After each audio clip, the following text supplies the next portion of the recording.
All right, so we have a deck of cards where there are 8 green cards and 5 yellow cards.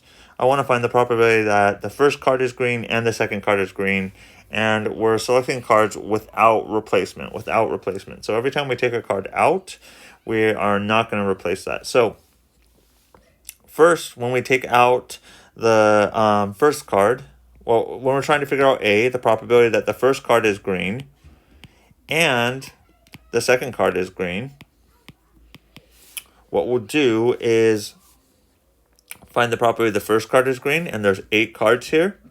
And if I add up all the cards, I see that there are 13 cards total. Now the second card, now that I've taken this card out, I'll see that there are only 12 cards left.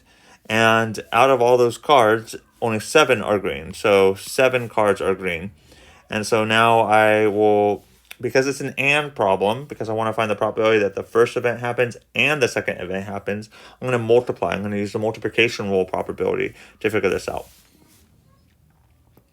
For B, I want to find the probability that there's at least 1 green card. And so this is a new selection, so I'm going to ignore what I did the first time and go back to a fresh start where I had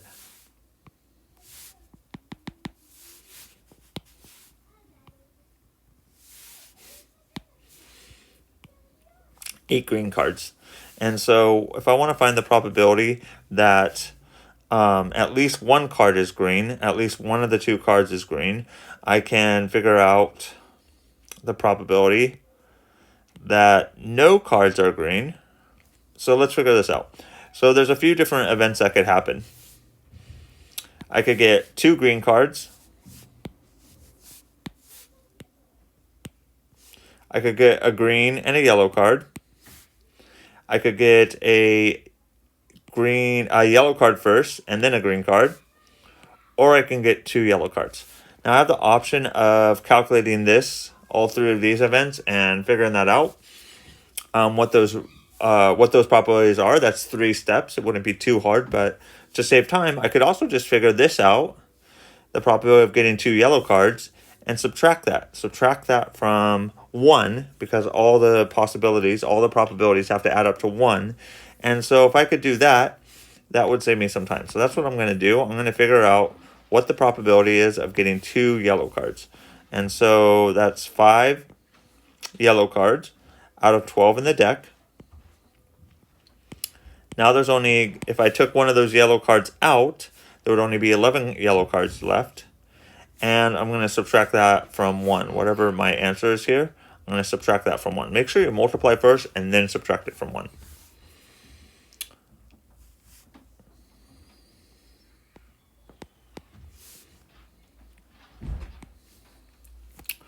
For part C, find the probability that the second card is green given the first card was green. Well, if the first card was green, then one of these cards would be gone. Let's just say I'm going to take that card out again. And so how many cards left are green? Well, 7. And how many cards do I have left in the deck? Well, if I add all those up, I have 12 cards left. So if I'm looking at the second card, there's only going to be 12 cards in the deck. And so that would be 7 out of 12. So this is the probability.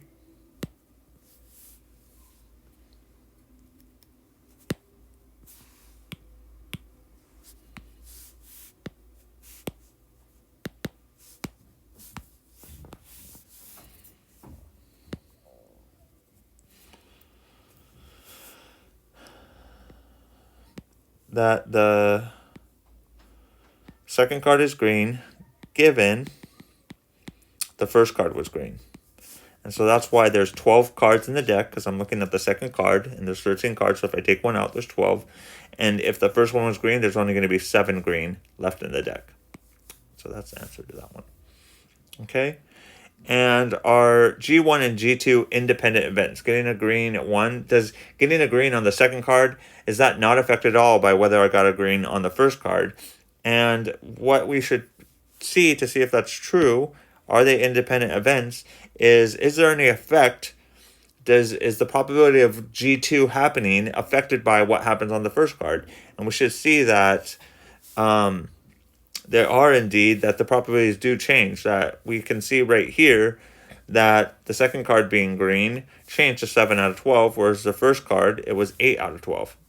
So when we don't see those probabilities being equal, if G1 and G2 had the same probability, then we'd say they're independent. So I would say they are dependent events.